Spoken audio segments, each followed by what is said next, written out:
हरे कृष्ण। ओम नमो भगवते वासुदेवाय। ओम नमो भगवते वासुदेवाय।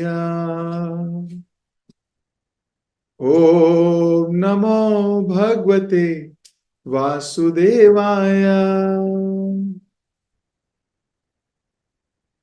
हरे कृष्ण। तो एक बार फिर से आप सभी भक्तों का बहुत बहुत हार्दिक स्वागत। आज श्रीमद् भागवतम की क्लास में हम लोग पढ़ रहे हैं चौथा स्कंद और 24वां अध्याय, जिसका शीर्षक है शिवजी द्वारा की गई स्तुति का गान। तो पिछली कुछ क्लासेस में हमने पढ़ा कि किस प्रकार शिवजी बहुत प्रसन्न है प्रचेताओं से, और ये प्रचेतास भी बड़े अपने आप को सौभाग्यशाली महसूस कर रहे हैं कि शिवजी उनके सामने प्रकट हो गए। और पिछली क्लास में हमने पढ़ा था कि शिवजी कह रहे थे कि तुम सभी भगवान के भक्त हो, इसलिए तुम मेरे लिए भगवान के समान ही पूजनीय हो। तो शिवजी प्रचेतास को पूजनीय कह रहे हैं। क्यों? क्योंकि वो भगवान के भक्त हैं। और प्रचेताज शिवजी को पूजनीय कह रहे थे थोड़े समय पहले।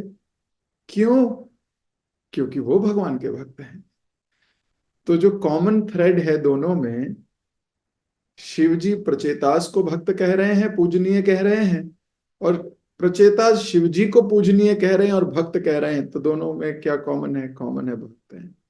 तो जो भी भगवान के शुद्ध भक्त हैं, जो भी बिल्कुल अहेतु की अप्रतिहता से भगवान कृष्ण की भक्ति कर रहे हैं, उनको भक्त कहा जाता है ना, वो शुद्ध भक्त कहा जाता है। तो ऐसे भक्त भगवान के समान ही पूजनीय हो जाते हैं। इस बात पे बड़ा डिटेल डिस्कशन हुआ था। आज हम यहीं से आगे पढ़ेंगे। मंगलाचरण करके हम 31वां श्लोक आज प्रारंभ करेंगे। ओम अज्ञानतिमिरान्धस्य ज्ञानञ्जनशलाकया चक्षुरुन्मीलितं येन तस्मै श्रीगुरुवे नमः। श्रीचैतन्यमनोभीष्टं स्थापितं येन भूतले स्वयं रूप कदा मह्यं ददाति स्वपदान्तिकम्। वन्देऽहं श्रीगुरु श्रीयुतपदकमलं श्रीगुरून् वैष्णवांश्च श्रीरूपं साग्रजातं सहगण रघुनाथान्वितं तं सजीवं सावधैतं सावधूतं परिजनसहितं कृष्ण चैतन्य देवं श्री राधा कृष्ण पादान सहगण ललिता श्री विशाखान्वितांश्च। हे कृष्ण करुणा सिंधु दीनबंधु जगतपते गोपेश गोपिका कांता राधा कांता नमोस्तुते। तप्त कांचन गौरांगी राधे वृंदावनेश्वरी वृषभानुसुते देवी प्रणमामि हरिप्रिये। वाञ्छाकल्पतरुभ्यश्च कृपा सिन्धुभ्य एव च पतितानां पावनेभ्यो वैष्णवेभ्यो नमो नमः। जय श्री कृष्ण चैतन्य प्रभु नित्यानंद श्री अद्वैत गदाधर श्रीवासदि गौर भक्त वृंद। हरे कृष्ण कृष्ण कृष्ण हरे हरे, हरे राम राम राम हरे हरे। हरे कृष्ण। तो मैं आप सबकी स्क्रीन पर ये श्लोक शेयर कर रहा हूं ताकि मिलके हम इसको पढ़ पाए। चौथा स्कंद 24वां अध्याय और 31वां श्लोक। शिव जी कह रहे थे, अब मैं एक मंत्र का उच्चारण करूंगा जो ना केवल दिव्य पवित्र तथा शुभ है, वरन जीवन उद्देश्य को प्राप्त करने के इच्छुक हर एक के लिए यह श्रेष्ठ स्तुति भी है। जब मैं इस मंत्र का उच्चारण करूं तो तुम सब सावधानी से ध्यान पूर्वक सुनना। तो शिव जी अभी कुछ कहने वाले हैं। शिव जी एक मंत्र देने वाले हैं। स्तुति पाठ देने वाले हैं और कह रहे हैं कि जो भी व्यक्ति सीरियस है भक्ति में, जो भी व्यक्ति इच्छुक है, उसको उसको डिजायर है किसके लिए, जीवन के उद्देश्य को प्राप्त करने के लिए, उसके लिए ये श्रेष्ठ मंत्र है, उसके लिए श्रेष्ठ प्रार्थना है। तो जब वो कह रहे हैं मैं प्रार्थना करूं, तो आप लोग ध्यान से सुनो। प्रचेतास तो ऑलरेडी बड़े ध्यान से सुनते थे, फिर ऐसा शिव जी ने क्यों कहा? ध्यान से सुनो। अब जब कभी कोई व्यक्ति किसी को बोलता है कि अब जो मैं कहने वाला हूं जरा ध्यान से सुनो, इसका अर्थ है कि अगर मान लो मन कहीं इधर उधर चला भी गया है तो अभी लौट के ले आओ उसको। हो सकता है आपने कान दिया हो, हृदय नहीं, तो अभी कान भी दो और हृदय भी दो। तो अभी जो शिव जी कहने वाले हैं, एक्चुअली ये चौथा स्कंद श्रीमद् भागवतम के 24वें अध्याय में 33 श्लोक से 68 श्लोक तक, 33 से 68, ये जो श्लोक संख्याएं हैं इनको रुद्र गीता कहा जाता है। ये रुद्र गीता है, शिव जी ने जो गीता कही, ऐसे समझिए इसको। ऐसे एक उद्धव गीता है जो 10वें स्कंद में आएगी आगे जाके, 11वें स्कंद में, सॉरी।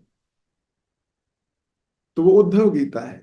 एक है गीतोपनिषद जो भगवान कृष्ण ने स्वयं कहा। उद्धव गीता भी भगवान कृष्ण ने स्वयं ही कही है उद्धव को। वो एक अलग संख्या है, वो जब हम वहां पहुंचेंगे तब उसकी चर्चा करेंगे। लेकिन 33वें श्लोक से 68वें श्लोक तक जो ये गीता का ज्ञान, मतलब ये जो बोलने वाले हैं शिव जी, इसको रुद्र गीता कहा जाता है।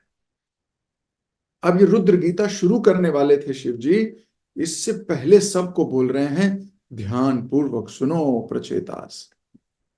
अब उधर शिव जी प्रचेतास को कह रहे हैं और इधर भागवतम हम सबको। तो अगर मान लीजिए मन कहीं इधर उधर चला भी गया है, अभी वापस ले आइए आज। अभी बहुत ध्यान पूर्वक इस रुद्र गीता को हम पढ़ने सुनने लगे हैं। मैत्री ने कहा, भगवान नारायण के परम भक्त महापुरुष शिव जी अहेतु की कृपावश हाथ जोड़कर खड़े हो गए। खड़े हुए राजा के पुत्रों से कहते रहे। अब यहां से रुद्र गीता शुरू होती है 33वें श्लोक से। तो हाथ जोड़ के सारे प्रचेतास खड़े हैं, अपने कान को भी दे दिया शिव जी को और अपने हृदय को भी दे दिया शिव जी को, और ध्यान पूर्वक सुन रहे। श्री रुद्र उवाचा, शिव जी ने पूर्ण पुरुषोत्तम भगवान की इस प्रकार स्तुति की, हे भगवान आप धन्य हैं, आप सभी स्वरूप सिद्ध में महान हैं, क्योंकि आप उनका सदैव कल्याण करने वाले हैं, अतः आप मेरा भी कल्याण करें। आप अपने सर्वात्मक उपदेशों के कारण पूज्य हैं, आप परम आत्मा हैं, अतः पुरुषोत्तम स्वरूप आपको मैं नमस्कार करता हूं। शिव जी अभी भगवान कृष्ण का स्मरण करके स्तुति गान कर रहे हैं। मैं आपको प्रणाम करता हूं, क्यों? आप धन्य हैं, आप सभी में महान है, सभी में महान है। आगे कह रहे हैं, हे भगवान आपकी नाभि से कमल पुष्प निकलता है, इस प्रकार से आप सृष्टि के उद्गम हैं। आप इंद्रियों तथा तन मात्राओं के नियामक हैं। आप सर्वव्यापी वासुदेव भी हैं। आप परम शांत हैं और स्वयं प्रकाशित होने के कारण आप 6 प्रकार के विकारों से विचलित नहीं होते। तो भी बता रहे हैं कि नॉर्मल व्यक्ति में या किसी में भी 6 प्रकार के विकार आ सकते हैं, लेकिन आप कभी विचलित नहीं होते, कभी भी नहीं। 6 प्रकार के विकार कौन से हैं? भूख, प्यास, शोक, मोह, जरा तथा मृत्यु। हर व्यक्ति इन 6 प्रकार के विकारों से ग्रस्त है। भूख भी लगेगी, प्यास भी लगेगी, शोक भी होगा, मोह भी होगा, बुढ़ापा भी आएगा और मरेगा भी। लेकिन भगवान इनसे परे हैं। हे भगवान, आप सूक्ष्म भौतिक तत्वों के उद्गम, समस्त संगठन और संहार के स्वामी हैं। संकर्षण नामक अधिष्ठता तथा समस्त बुद्धि के अधिष्ठता प्रद्युम्न है। अतः मैं आपको सादर नमस्कार करता हूं। तो शिव जी ने अभी प्रचेतास के सामने भगवान कृष्ण की स्तुति गान करना शुरू किया है। एक अच्छा भक्त जब दूसरे भक्तों के समूह में जाता है तो यही करता है। उसके पास कोई और टॉपिक नहीं है बात करने का, ना पॉलिटिक्स का, ना मटेरियल वर्ल्ड की चीजों का, ना उसके पास क्रिकेट का, ना रिलीजन का, ना कोई किसी की निंदा, ना किसी का कुछ।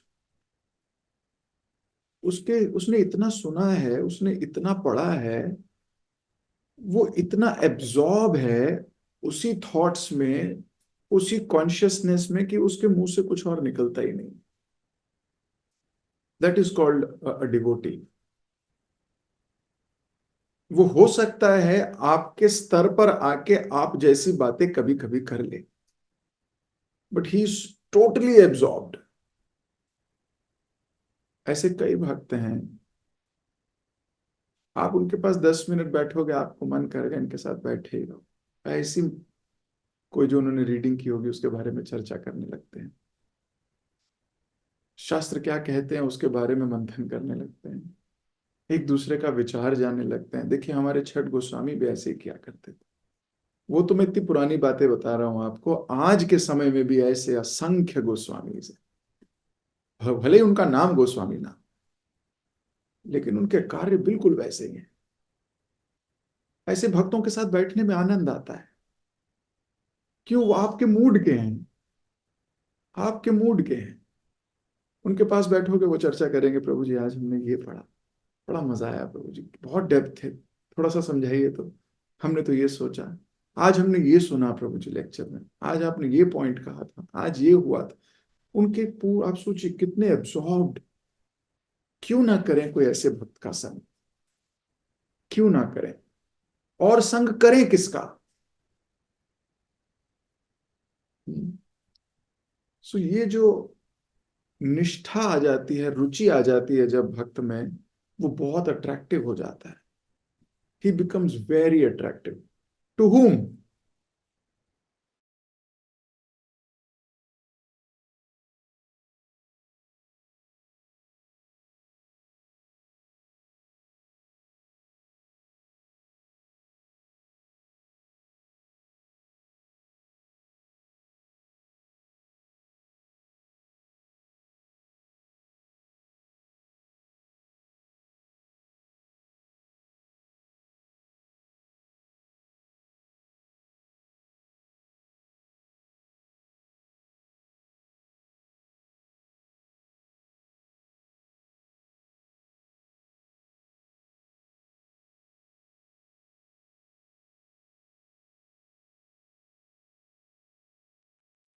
हरे कृष्ण।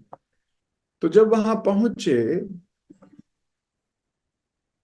तो पहुंच के शिव जी स्तुति गान करने लगे। भक्तों के बीच बीच में तो भक्त की बात ही होगी, भगवान की बात ही होगी।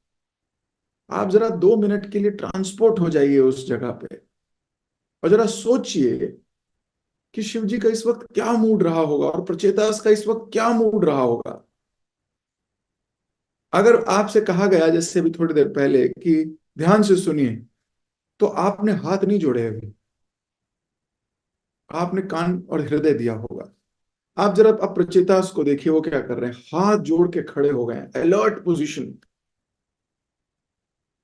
और सुनने के लिए आतुर कि ऐसी शिव जी क्या बात करने वाले हैं।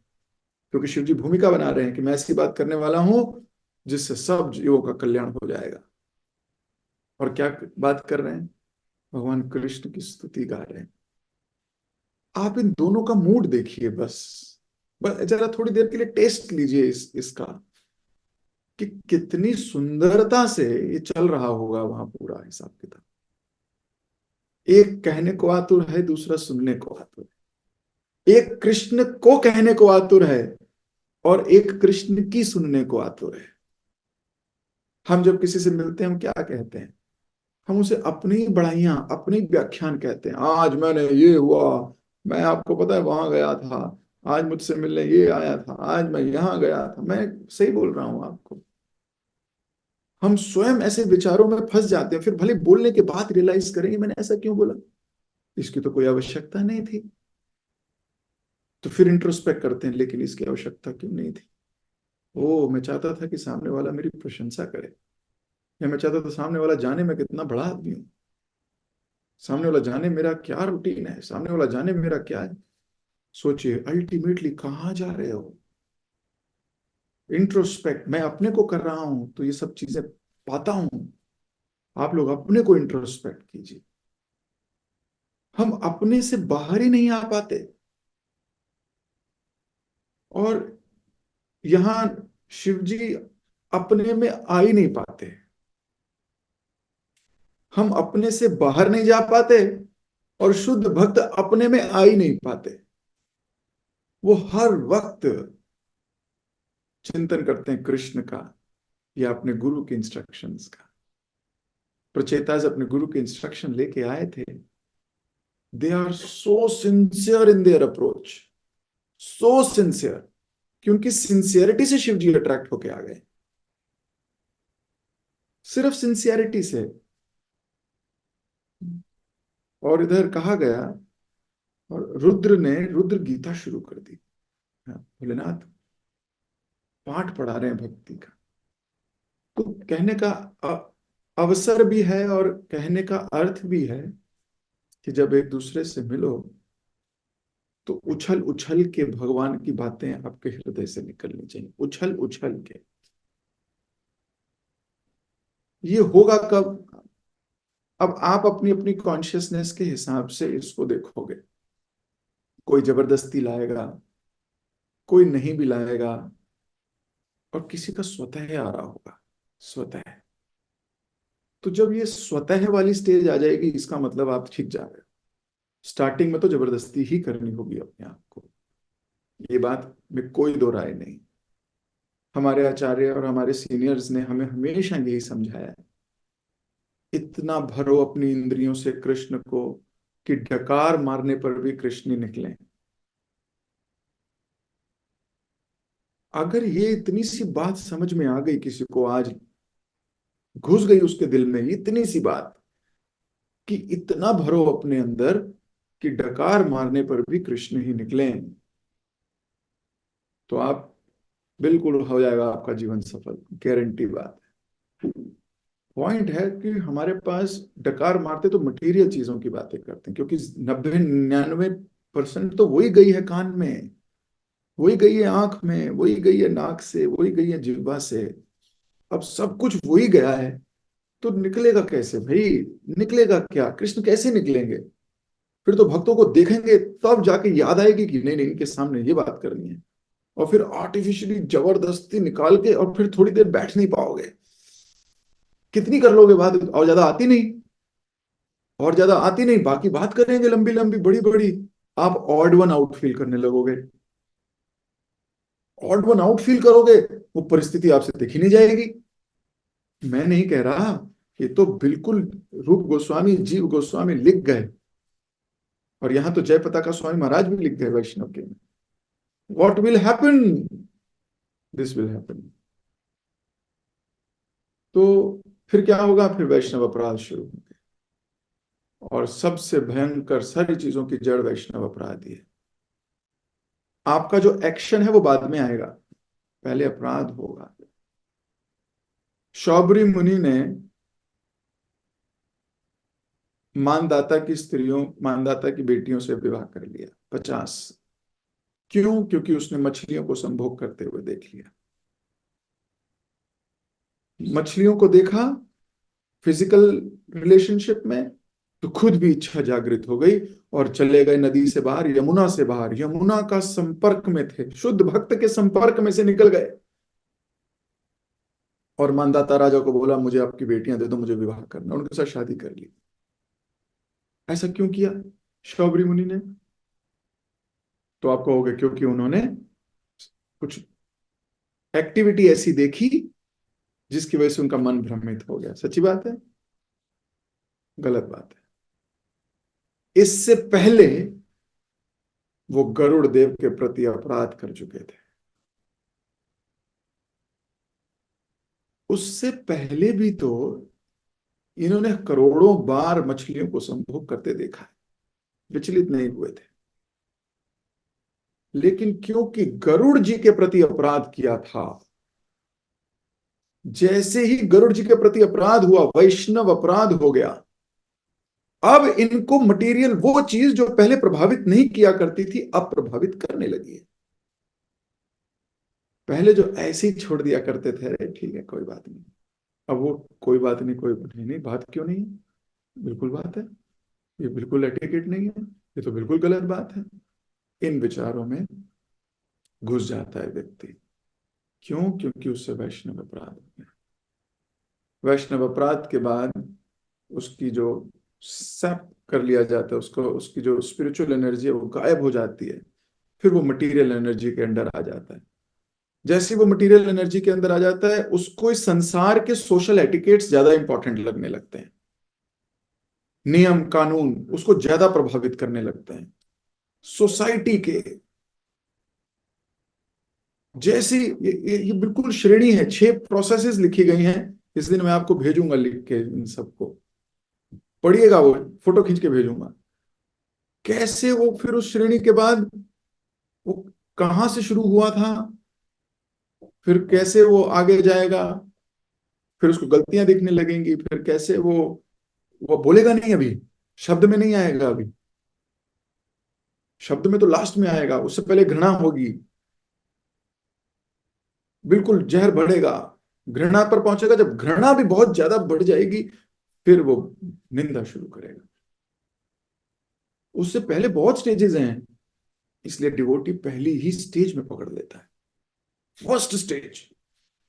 ही हैज द आर्ट, उसने सुना है, ही हैज द आर्ट, कैसे थॉट को पकड़ लेना है, कैसे थॉट को पकड़ के मरोड़ मरोड़ देना है। तो भक्तों का मैं सिर्फ संबंध बताना चाह रहा हूं आपको कि डिवोटीज कैसे, हम लोग कुछ और नहीं तो एक्टिंग ही कर सकते हैं एटलीस्ट। हम अभी इतनी उत्तम स्टेज पे नहीं हैं, लेकिन एटलीस्ट जब मिले तो कोशिश ही कर सकते हैं कि चलो भाई भागवतम पढ़ेंगे, हम मित्र हैं, हम एक पेज रोज पढ़ा करेंगे हम मिलके। अभी स्वतः इतनी ललक नहीं लगी है, लेकिन एक दूसरे की सहायता तो यही है,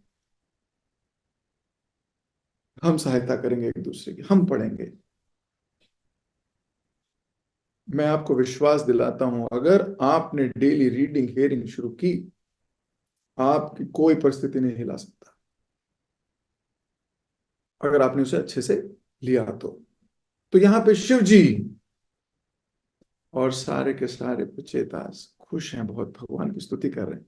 और क्या कहते हैं इस 33 से 68वें श्लोक को? उद- हाँ? रुद्र गीता है। ध्यान रखना, ये रुद्र गीता चल रही है अभी। और कौन कहता है कि शिव जी के भक्त अलग होते हैं, कृष्ण भक्त अलग होते हैं? जो भी शिव जी के भक्त अपने आप को कहते हैं, वो वास्तव में कृष्ण भक्त हैं, अगर वो शिव जी को सही से फॉलो करते हैं। क्योंकि शिव जी तो यहां भगवान की स्तुति गान कर रहे हैं, वो कैसे गान नहीं करेगा भगवान की? हाँ, अगर उसको सेंटिमेंटल अटैचमेंट है, फिर कुछ नहीं कहा जा सकता। सेंटिमेंटल अटैचमेंट का कुछ नहीं कहा जा सकता उससे, वो भी एक तरीके का नास्तिकवाद है। श्रील भक्ति विनोद ठाकुर ने फिर से 6 प्रकार के नास्तिकवाद कहे। नास्तिकता 6 प्रकार की है, जिसमें से एक प्रकार है बहुर्मुखी, जिसमें बहुत सारे भगवानों को भगवान मान लेते हैं। वास्तव में वो भी नास्तिकता है। आप कहोगे अरे बाबा ये क्या हो गया, इतने सारे भगवान बोलते हैं, ये भी भगवान है, ये भी भगवान है, ये भी भगवान है, ये भी भगवान है, ये भी भगवान। जो लोग ऐसा मानते हैं उसको नास्तिक कहा जाता है।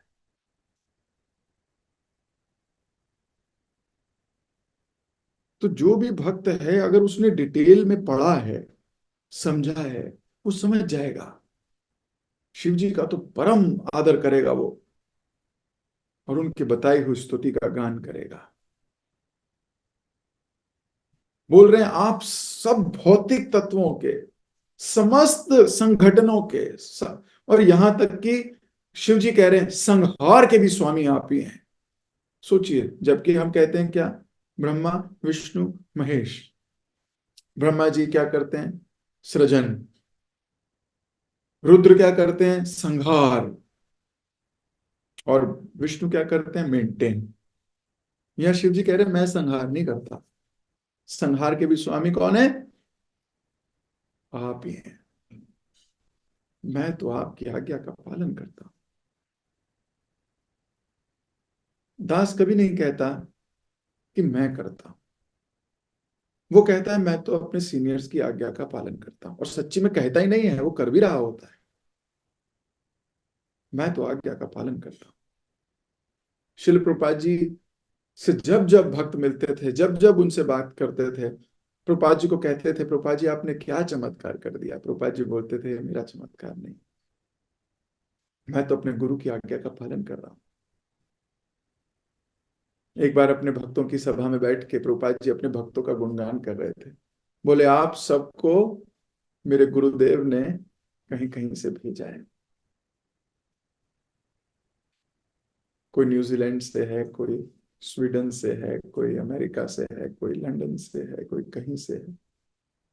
बोले मेरे गुरुदेव योजना बना रहे हैं, और वो योजना बना के उन्होंने भेजा है।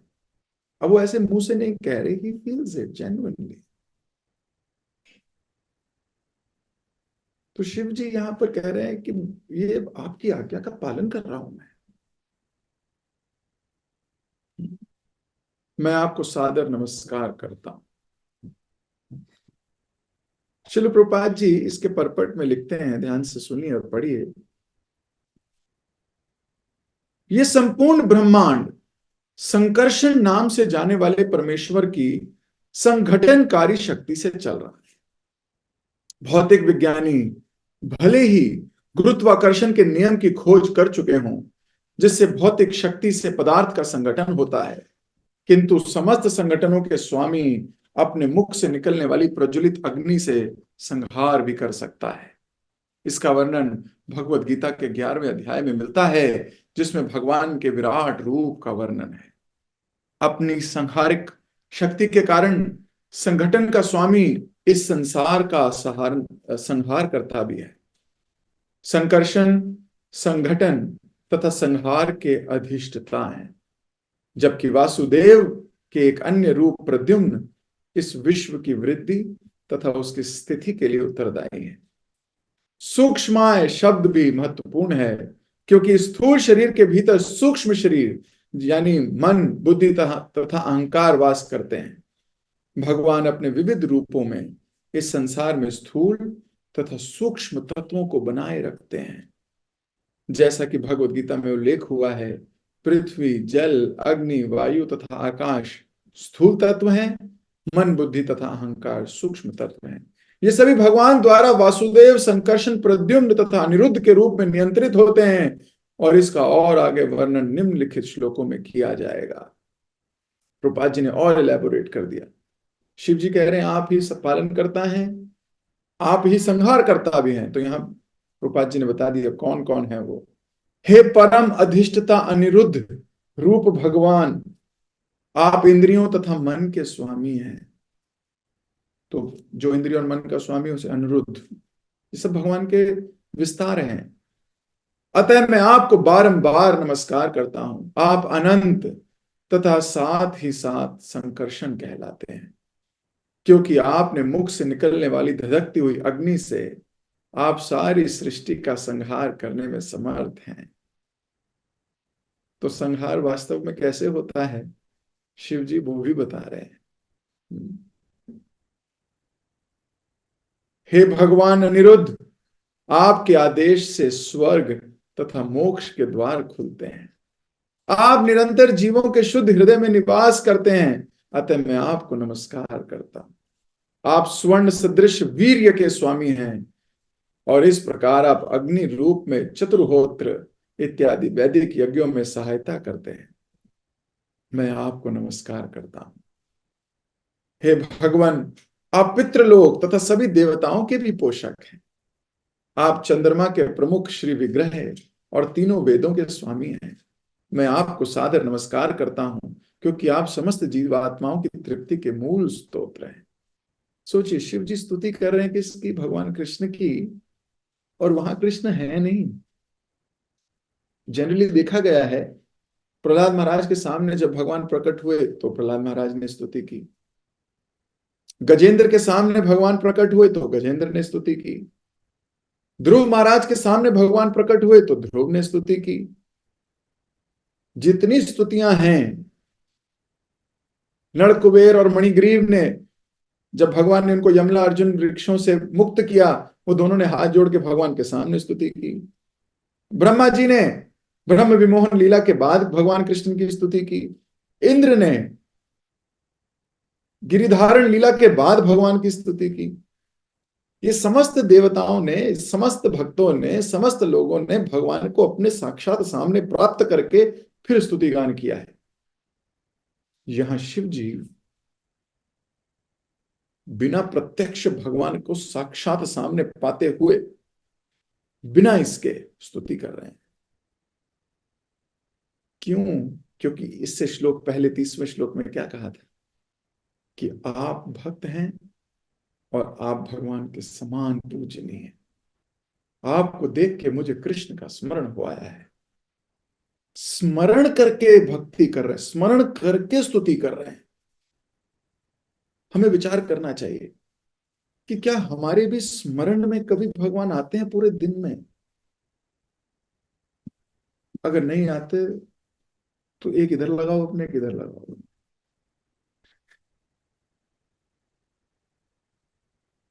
पूरा दिन निकल जाए और मान लो कृष्ण का स्मरण ही नहीं होता, हम कहाँ खो गए हैं? हम कहाँ खो गए हैं? मतलब खोए कहाँ हो? कैसे निकालें बाहर आपको? क्या कर रहे हैं? भगवान ने गीता में अर्जुन को कहा, मम स्मरेण युद्ध च। भगवान ये नहीं कहा नौकरी छोड़ के ही सोच रहे होंगे अभी, प्रभु जी अभी तो नौकरियां करते हैं, अभी कैसे ऐसे स्मरण करेंगे? अभी तो बहुत नौकरी, बहुत पिटाई है,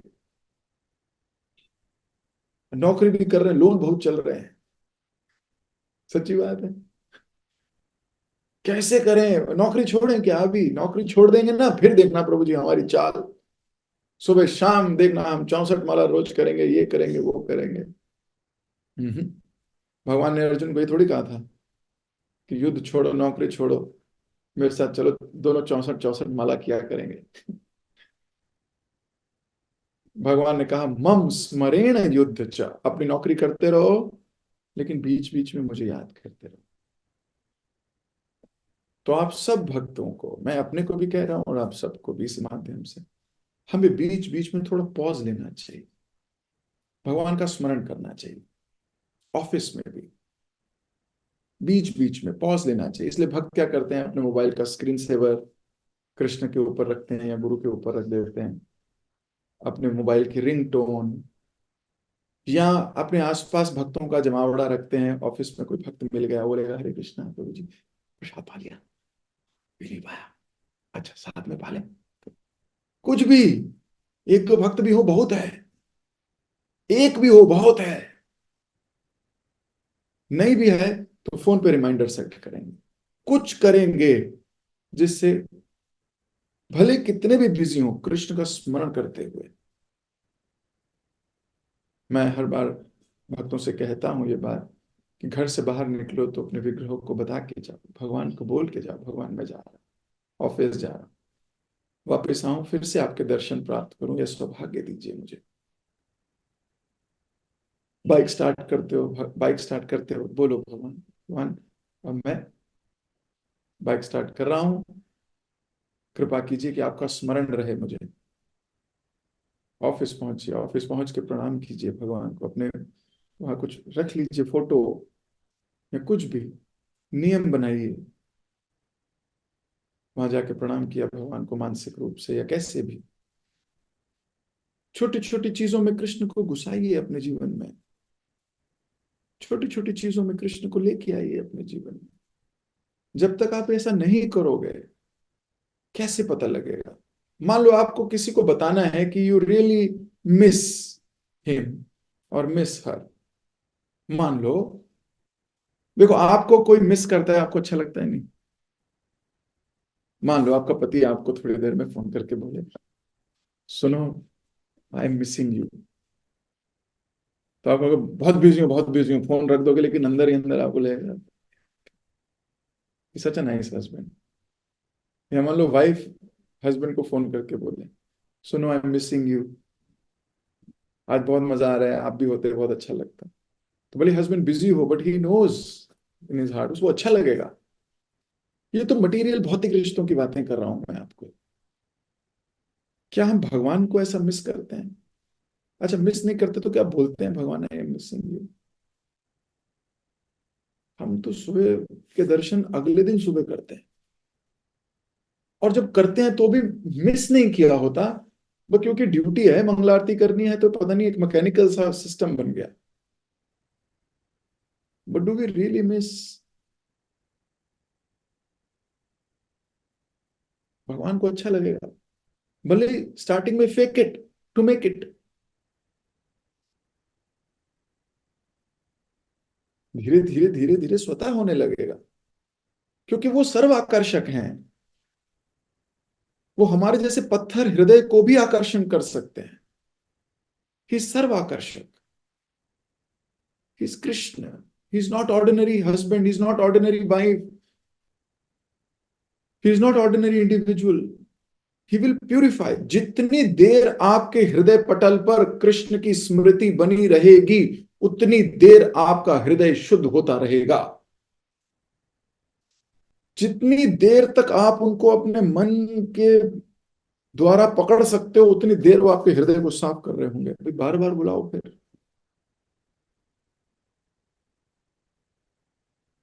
जब हमको अच्छा लगता है तो भगवान को अच्छा नहीं लगता होगा क्या? Have good relationship, at least try, at least try. स्मरण। तो शिव जी तो बिल्कुल स्मरण करके, बस स्मरण करके उनके मुख से स्तुतियां निकल रही हैं। है नहीं साक्षात सामने, लेकिन भक्तों को देख के भगवान का याद आ गई है। शुद्ध वैष्णव की क्या परिभाषा है? जिसको देखते कृष्ण का स्मरण हुआ है। जिसको देखते कृष्ण का स्मरण हुआ रहा है, दैट मीन्स वाह, वेरी नाइस। इसलिए बोलते हैं दर्शन पवित्र करो, क्योंकि उसको देखते ही कृष्ण का स्मरण हो रहा है। जैसे कृष्ण का स्मरण हो रहा है, पवित्र हो रहे हो।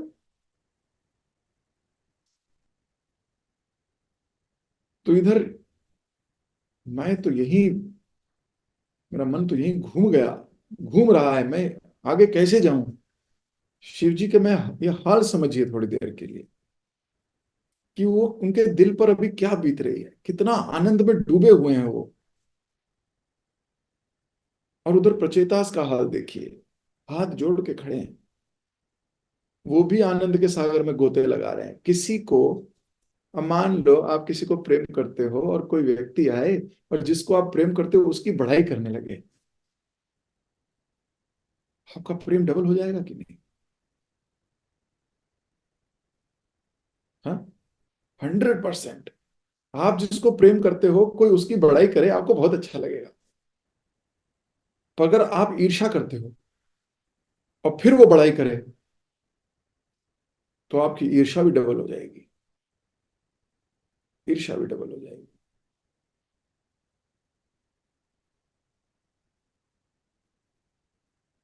आप कहोगे ना ना ना ना, आप गलत कह रहे हो, वो तो बहुत खतरनाक है, वो तो ऐसा है, वो तो।